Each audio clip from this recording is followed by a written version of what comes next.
පසුගිය දින සති කිහිපය මුළුල්ලේම අපි ඔබත් එක්කලා ඔන්ලයින් ක්ලාස් හරහා Zoom තාක්ෂණය හරහා සාකච්ඡා කළා මේ කොහොමද නූතන සිංහල පද්‍ය පිළිබඳව ඔබේ තියෙන දැනුම ඒ ගැන යම් අවබෝධයක් ලබා දෙන්න. දරුවනේ අවාසනාවකට වගේ පොඩි ගැටලුවක් තියෙනවා අපට ලැබිලා තියෙන කාලවකවානුවත් එක්ක මේකේ තියෙන පද්‍ය පන්ති 20 ගාණක් ඔබත් එක්කලා සාකච්ඡා කරන්න කාලයක්. ඒක නිසා මම කල්පනා කළා පළවෙනි වාරයට තියෙන ටික සියල්ලම මෙතනින් නතර කරන්න. එතකොට මම එක කවි පද්‍ය පන්තියක් අතහැරලා තියෙනවා. ඒක පසුව අවස්ථාවක් ලැබිච්ච වෙලාවක කරනවා. මේ වෙලාවේදී බලාපොරොත්තු වෙනවා දෙවන වාරයට අයිති වෙන පළවෙනි කවි පන්තිය වෙන විමල් රත්න කුමාරගම් මහත්මයාගේ අයියනායක කියන කවි පන්තිය පිළිබඳව ඔබත් එක්ක සාකච්ඡා කරන්න, විවරණය කරන්න, විස්තර කරන්න, ਵਿਚාරය කරන්න මේ අදහස් වලින් යුක්තව. විමල් රත්න කුමාරගම කියන්නේ හොඳ උගතෙක්, ආදායම් පාලකවරයෙක්. මේ හොඳ උගතෙක් ආදායම් පාලකවරයෙක් වුණු කුමාරගම මහත්තයා මේ රටේ බොහෝ ප්‍රදේශවල සේවය කරපු කෙනෙක්. මේ රත්නපුරේ කලවහනෙත් සේවය කරලා තියෙනවා. ඉතින් කුමාරගම මහත්තයාගේ කාව්‍ය පරිකල්පනාවට හොඳ වස්තු බීජ හම්බ වුණේ වන්නිය සේවය කරද්දී. වන්නිය අධිපත්‍යයේ සේවය කරන කාලෙදී නැත්නම් වවුනියා දිස්ත්‍රික්ක ප්‍රදේශයේ සේවය කරන කාලෙදී එතුමා එහි ඉන්න මිනිස්සුන්ගේ තියෙන කටුක ජීවන පැවැත්ම දැක්කා. නිලධාරිවාදයට ලක් වුණු මිනිස්සුන්ගේ ස්වභාවය, ඒවයින් අසරණ වෙච්ච මිනිස්සුන්ගේ ස්වභාවය දැක්කා. ඊළඟට තුට්ටු දෙකට මිනිස්සුන්ගේ දේවල් කුණුකොල්ලට ගන්න වෙලෙන්දන්ගේ ස්වභාවය දැක්කා. මෙන්න මේ ඔක්කොම දේවල් දැකලා මේ ගැන යම්කිසි කම්පනයක් ඇති වුණා. ඒ වගේ මේ මිනිස්සුගේ ඇදහිලි විශ්වාස ආදී ගැන හොඳ අවබෝධයක් ලැබුණා, පරිචයක් ලැබුණා. මෙන්න මේ පරිචයත් එක්කලා එතුමා ලියන්න පටන් ගත්තු කවි තමයි ඔය වන්නියලි ආශ්‍රිතව ලියන ආරච්චි රාල, ඊළඟට අයියනායක වගේ මේ පද්‍ය පන්ති, හේරත්හාමි වගේ පද්‍ය පන්ති ලියවිලා තියෙනවා. අයියනායක පද්‍ය පන්තිය මේ අතරින් ඔබට මේ වාර නියම වෙලා තියෙනවා. මේ අයියනායක පද්‍ය පන්තිය කරන්න ඉස්සෙල්ලා මේ දරුවෝ කල්පනා කරන්න ඕනේ ඔබ පොඩි ළමයි නෙවෙයි, මම හැමදාම මේක කියනවා. ඔබ තරුණ අය, යෝන් අය. ඔබේ හිතවිලි මේ වැඩිහිටි අපට වඩා වෙනස්. එතකොට දෙවියෝ, දේවාල මේ වගේ සංකල්ප ගැන ඔබේ අදහස් මම අහන්න යන්නේ නැහැ. ඕනනම් මගේ අදහස කියන්නම්, මම ඒවා ගැන දැඩි විශ්වාසයක් නැහැ. ගුරුවරයෙක් විදිහට මම ඔබට කියන්න එපා ඒක. මම ඒ ගැන දැඩි විශ්වාසයක් නැහැ. නමුත් විමල් රත්න කුමාරගම මහත්තයා මේ පිළිබඳව දක්වලා තියෙන අදහස අයියනායක කවි පන්තියේ තියෙනවා. ඔබට පේනවා මේකේ මේ පද්‍ය පන්තිය මම මෙහෙම කැමරාවට ලං කරනවා. ඔබට පේනවා මේකේ පැදි කීයද? 9ක් තියෙනවා. පැදි 9කින් යුක්තයි, සිව්පද පැදි 9කින් යුක්තයි මේ පද්‍ය පන්තිය. මේ පද්‍ය පන්තිය මුළුල්ලේම කියවෙන්නේ ගැමියන්ගේ ගැමි ඇදහිලි, ඒවා හෙලා දකින නාගරිකයන්ගේ ස්වභාවය පිළිබඳව මේ වයිදී ඒ අයගේ මේ උපහාසයට ලක් කරමින් අර ගැමියන් පිළිබඳව ලොකු කරුණාවක්, අනුකම්පාවක්, ලෙන්ගතුකමකින්, දයාවකින් කරන පද්‍ය බන්ධනයක් විදිහට අයියනායක පද්‍ය පන්තිය අපට පෙන්වන්න පුළුවන්.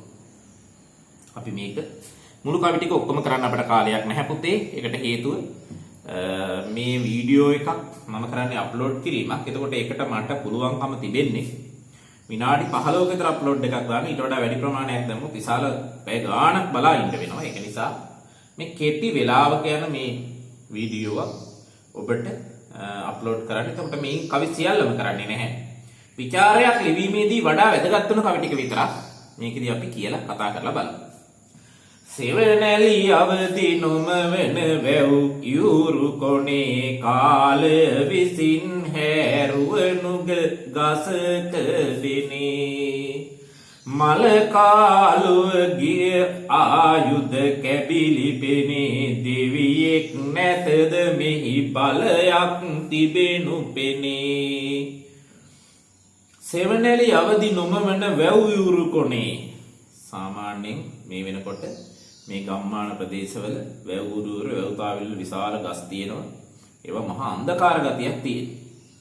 ඒ වගේ තැනක කාලය විසින්, ඒ කියන්නේ කාලයට විශාල නුග ගහක කාලයත් එක්ක දි รา පත් වෙච්ච ලොකු නුග බෙනයක් තියෙනවා. කාලය විසින් හැරුව කියන්නේ. ඒ බෙනය මිනිස්සු සංහිඳක් විදිහට භාවිතා කරනවා. මොකද්ද සංහිඳක් කියන්නේ? සැනසීම ලබන තැන දේවාලයක් විදිහට භාවිතා කරනවා. නුගේ දේවාලය කියන. එහෙම අදටත් තියෙන සමහර තැන් නාගහ දේවාලය, නුගේ දේවාලය කියලා අන්නේ. මිනිස්සු කල්පනා කරනවා මෙතන දෙවිවරු වැඩ ඉන්නවා කියලා. ඉතින් මේකෙදි කියනවා මලකා කලුව ගිය ආයුධ කැබිලි. මොනවද මේ ආයුධ කැබිලි කියන්නේ? කැටිකරෝද? නැහැ. අපි දන්නවා දෙවියන් විසින් මිනිස්සු සලකනවා. ත්‍රිශූල්, ඊළඟට හෙල්ල, පාරාවලලු, මේ වගේ ඒවා අපි දන්නවා ආයුධ විදියට, දේව ආයුධ විදියට අපි දකිනවා. දෙවියන්ගේ අතේ දේව රූපවල තියෙන දෙවියෝ අතේ තියාගෙන ඉන්නේ ඕවා. මෙන්න මේ වගේ කීපයක්. මේවා මේ රත්තරන් ආයුධ එහෙම නෙමෙයි. මලකා කලුව ගිය, මේ මලකට කාලා කළු වෙලා. ආයුධ කැබිලි ටිකක් විතරයි මේ බෙනේ ඇස්සේ තියෙන්නේ. දෙවි රූපයක්වත් නැහැ. හැබැයි දෙවියෙක් නැතුණත් මෙහි මහා බලයක් තියෙනවා කියලා නම් පේනවා මිනිස්සු මෙතනට යන විදිහට.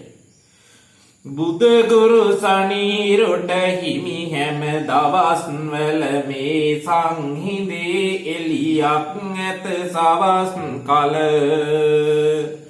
ලෙඩ දුක් වලින් මිදුමට බාරයක් කළ හැම දින එතන රැස් වෙති ගම ගෙවල් වල.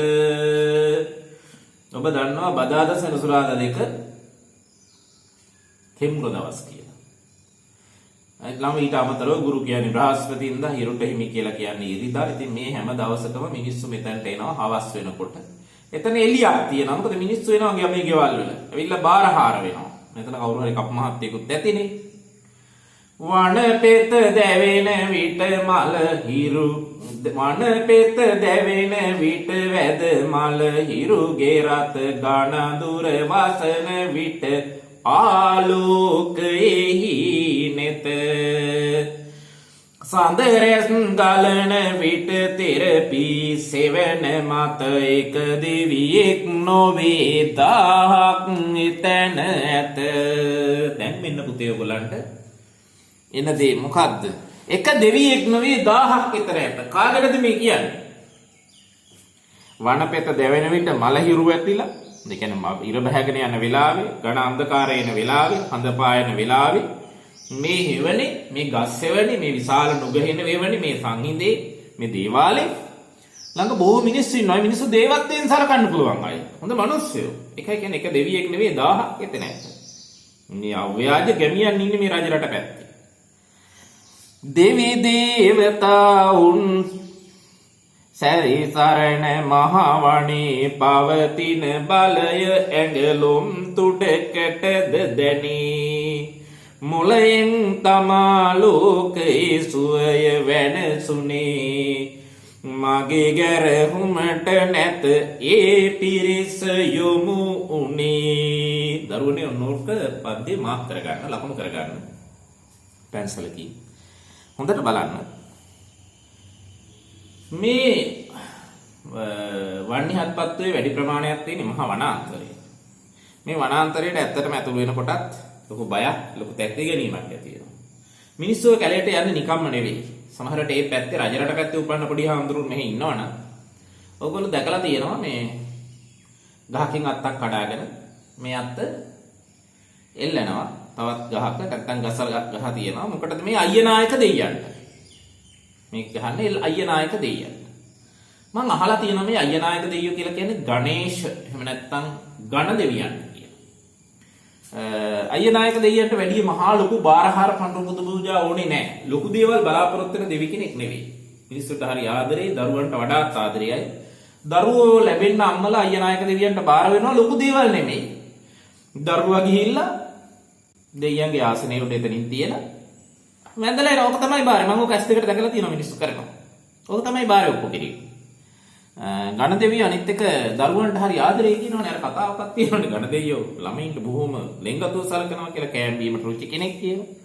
ඉතින් ඒක නිසා මේ අයනායක දෙවියන්ගේ මේ විශ්වාසයේ මිනිස්සුන්ගේ හිතේ තියෙනවා. ඉතින් මේ කවියා මේකේ තුන්වෙනි පදයෙන් බලන්න. මොළයෙන් තමා ලෝකේ සුවය වෙනසුනේ. මිනිස්සු බොහොම මානසික සුවයකින් ජීවත් වෙනවා. ඒ ජීවත් වෙන මානසික සුවය සමහරට ලබා ගන්න භෞතික සුවයට වඩා දියුණුවට වඩා ගොඩක් වැඩි. ඉතින් කියනවා මොළයෙන් තමා මේ මහා ලොකු මොළකාරයෝ යමක් කියලා හොයාගෙන අවබෝධ කරගෙන යමක් කියනවට වඩා අර මිනිස්සු ගම්මට්ටමින් සුවසේ ඉන්නවා කියන එක කවිය දකිනවා. ඒක නිසා කවිය කොයිම වෙලාවකවත් Tamanගේ දෘෂ්ටියේ ඉඳලා අර කවද ගැමියන්ව විවේචනය කරන්න කියන ඒගොල්ලනේ ආද මේ ඇදහිලි විශ්වාස කවිය කවදාවත් විවේචනය කළේ නෑ. ඒකයි කවියගේ තියෙන විශේෂත්වය. එයාගේ උගත්කම අරගොල්ලෝ මත උඹලව කරණියෙන් වැඩක් නෑ කියන මේ වචනේ කිව්වේ නෑ. එයා බලනවා මට වඩා මේ මිනිස්සු හොඳයි කියලා. සමහර කවි පන්තිලේ කියවෙනවා. සංහිඳ ළඟ බාරයට කිරි තිරීම කෙම්මුර දවස් වල පහණින් සැරසීම. ඔක තමයි කරන්නේ. සංහිඳ ගාව අර නුග ගහ ගාව බාර වෙලා කිරි උතුරවනවා. කෙම්මුර දවස් වලට පහන් කෙම්මුර කියන්නේ බදාද සෙන්සුරාදානේ පහන් පත්තු කරලා යනවා. මම ලොකු දේවල් බලාපොරොත්තු වෙන්නේ නැහැ. ඒක මේ දෙවියෝ අයනායක දෙවියෝ වනතු කඩා ගස් දෙපලට දැවටීම මානො කෙරුවත් නොකෙලෙමිය ගැරහීම. අදටත් පුතේ මේ 21 වෙනි සියවසේ ඉන්න අදටත් වන්නේයි කැලේට යනකොට මේ අත්තක් කඩලා අරගෙන ගහක දෙබලක රඳවනවා අයනායක දෙවියන්ගේ පිහිටයි කියලා. එයාට ඒ පිහිට ලැබෙනවා ඇති නැත්නම් ඒගොල්ලෝ එහෙම කරන්නේ නැහැ නේද? එයාට යම් විශ්වාසයක් තියෙනවා. ඒකද කවිය කියනවා මම ඕක කරන්නේ නැහැ. මං පහන් පත්තු කරන්න යන්නෙත් නැහැ, කිරි උතුරන්න යන්නෙත් නැහැ. හැබැයි මේ මිනිස්සු කරන මේ දේවල් වලට මං ගරහන්නේ නැහැ. ඒක තමයි ඒගොල්ලන්ගේ මානසික විශ්වාසය. ඒක ඒ විශ්වාසය මත පදනම් මේගොල්ලෝ කටයුතු කරන්නේ. ඒ විශ්වාසය ඒගොල්ලන්ට යහපතක් ගෙන දෙනවා. කවිය දකින්නේ එහෙම.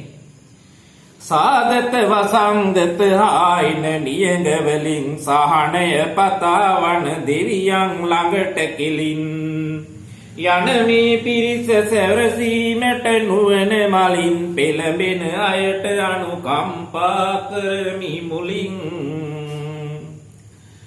ඒකේ ඔය වන්නිහත්පත්තුවේ ජීවිතය හැරි දුෂ්කරයි. විශේෂයෙන්ම සමහර කාලෙට පායනවා පලාත් පිටින් මුළු පොළොවම ඉරිතල්ල යනවා වතුර නැහැ සියල්ල නැති වෙලා මිනිස්සු කුසගින්නේ මැරෙන කාලේ එනවා. ඊළඟට වසංගත රෝගත් හරි වේගෙන් පැතිරෙනවා. මේ පැතිරෙන පාචනේ අරවා මේ ඒ කාලේ හැටියට නම් මැලේරියාව හිමත් හරියට පැතිරුණා. ඉතින් මේ හැම දෙයකදීම සහනයක් ඉල්ලන්න යන්නේ කාලකට. මේ දෙයියන්ට බාරයක් දෙන්නේ පොඩ්ඩක් ගැට දැන් ඔච්චර හිතන්න එපා. මේ ඔය දරුවෝ කල්පනා කරලා බලන්න. අද ඔය පොඩි හාමුදුරුවෝ නමක් අසනීප වුණයි කියලා. රෝහල්ගත කළා කියලා ටික වැඩි අසනීපයක් වෙලා. මේ රත්නපුරේ ඉන්න ඔය දරුවන්ගේ අම්මලා මොකද්ද කරන්නේ? සමන්දේය වෙනුවෙන් පණුරක්කට ගහලා වෙන් කරනවා. මෙහි ඉන්නේ සමන්දේයනේ අයනායක නෙවෙයි. සමන්දේය වෙනුවෙන් පණුරක්කට ගහලා වෙන් කරනවා. ඊට පස්සේ සමන්දේයන්ට ගිහලා පණුර ඔප්පු කරනවා දේවාලේ කාලෙට. ඔක් කරනවා. ඉතින් සාමාන්‍යයෙන් අපේ අත්දැකීමක් තියෙනවා සමන්දේයගේ පිහිටයි කියලා කිව්වම යම් පිහිටක් ලැබෙන බව. එහෙම අත්දැකීමක් අපිට තියෙනවා. ඒක නිසා එහෙම තියෙනවා. ඉතින් ඕක ඔය විශ්වාසය ඔය භක්තිය නිසා සමහරට යහපතක් ඇති වෙනවද? ඕක විවේචනය කරන්න යන එක. අයියෝ මොයි දෙයියන්ට ඕව වෙන් කරලා ඇතිද? දෙයියෝ පටරු ගන්නවද? ඈ? දැන් මම නිතර කියනවා කියන දේවාලයේ තුට්ටු ගණිත බේස් කාර් ලබතේ කපුක් කිව්වට වැඩක් තියනවද? ඔහොනේ කියන්නේ නේද? ඒ වුණාට අපි කල්පනා කරන්න ඕන මිනිස්සුන්ගේ විශ්වාස තමයි වසර 1ක් 2ක් නෙවෙයි 10ක් 15ක් නෙවෙයි වසර දහස් ගණනක් මිනිස්සු මේ විශ්වාසත් එක්ක අපි විවේචනය කරනකොට බොහොම පරිස්සම් වෙන්න ඕන. ඒකයි කියන්නේ පෙළඹෙන අයට අනුකම්පා කරමි මුලින්. ගංගොඩවට මෝරණ වන ලැබ මැන අහු මුළු නෑරසිය අනසක පතුරු වෙන. එතකොට අයනායක දියන්ගේ අනසක හැමතැනම පැතිරලා තියෙනවා කියලා ගම්වල විශ්වාසය දෙන කවිය ඒකයි කියන්නේ. බලවත් අයනායක දෙවි දෙන ගොදුරුගෙන මේ අය රකිනු මැන යන එන සියලු තැන. ඔන්න කියනවා බලවත් අයනායක දෙවිතුමනි මේ දෙන දේවල් අරගෙන මේ ගොදුරු කියන්නේ පුද පූජා. මේව අරගෙන මෙන්න මේගොල්ලන්ව ආරක්ෂා කරන්න. හැමතැනම ගිහිල්ලා මේගොල්ලෝ රකින්න. මේගොල්ලන්ට හානියක් වෙන්න ඉඩ තියන්න එපා. කවිය එහෙම දක්වනවා. ඒ විතරක් නෙවෙයි කටුක ජීවිතයේදී හම්බ වෙන දේවලුත් කවිය කියනවා. බලන්න ඊළඟ කවියේ. පත්තේ ගෙටුස් සංදෙබරුන් සිටින තැන. ගෙටුස් සන්නන් කියන්නේ මොකද්ද කියන මට තේරෙන්නේ.